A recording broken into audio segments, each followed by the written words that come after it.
গেল ১৬ বছরে কুমিল্লায় প্রতিষ্ঠিত হয়েছিল বাহার সূচনা রাজত্ব। দীর্ঘদিন ধরে গড়া রাজত্ব নিমিষেই গুড়িয়ে ফেলেছে ছাত্র জনতা। পালিয়ে বেঁচেছেন বাহার কন্যা সূচনা। গেল ৫ আগস্ট শেখ হাসিনা দেশত্যাগের কিছুক্ষণ পরই পতন হয় বাহার পরিবারের বাহারি রাজত্ব। তবে তারা কোথায় আছেন তার খোঁজ মেলেনি এখনো। প্রত্যক্ষদর্শীরা জানান ৫ আগস্ট বিকেলে সেনাবাহিনীর একটি গাড়িতে ৩-৪ জন নারীকে দেখা যায়। জনতা তখন সেনাবাহিনীকে অভিনন্দন জানাচ্ছিল, কিন্তু এই নারীরা কারা সেটা বোঝা যায়নি। ধারণা করা হচ্ছে ওই নারীদের মধ্যেই কুমিল্লার মেয়র সূচনাও আছেন। তবে তাকে আটক বা হেফাজতের বিষয়ে কোনো কিছুই জানায়নি সেনাবাহিনী। দামি গাড়ি, দামি শাড়ি, কোনো কিছুরই অভাব ছিল না সূচনার। বাবার রাজনৈতিক পরিচয়ে গড়ে তুলেছিলেন বিলাসী জীবন।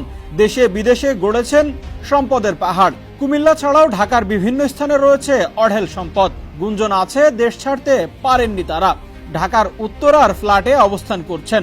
আবার কেউ কেউ বলছেন সূচনা ও তার পরিবার গা ঢাকা দিয়ে কুমিল্লা সীমান্ত দিয়ে ভারত পাড়ি দিয়েছেন।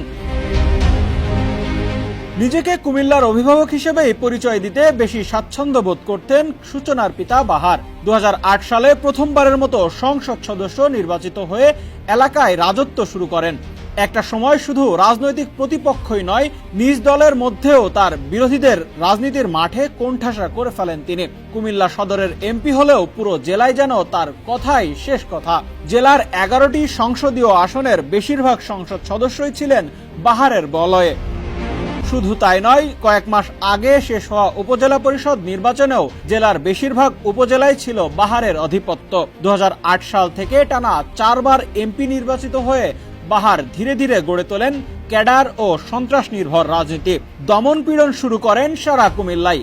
এমন কোন সেক্টর নাই যেখানে তার প্রভাব ছিল না।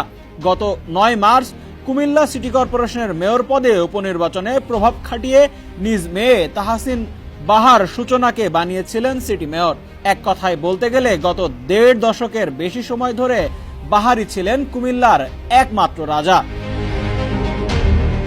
গত সোমবার ছাত্র জনতার আন্দোলনের মুখে প্রধানমন্ত্রীর পদ থেকে শেখ হাসিনার পদত্যাগের পর তার দেশত্যাগ এবং দেশবাসীর উদ্দেশ্যে বক্তব্য শুনেই কুমিল্লার ছাত্র জনতা রাস্তায় নেমে আসে। বিক্ষুব্ধ জনতা নগরীর মুন্সেফবাড়ি এলাকায় অবস্থিত বাহারের বাড়িতে ব্যাপক ভাঙচুর চালায়। অগ্নিসংযোগ করা হয় পুরো বাড়িতে।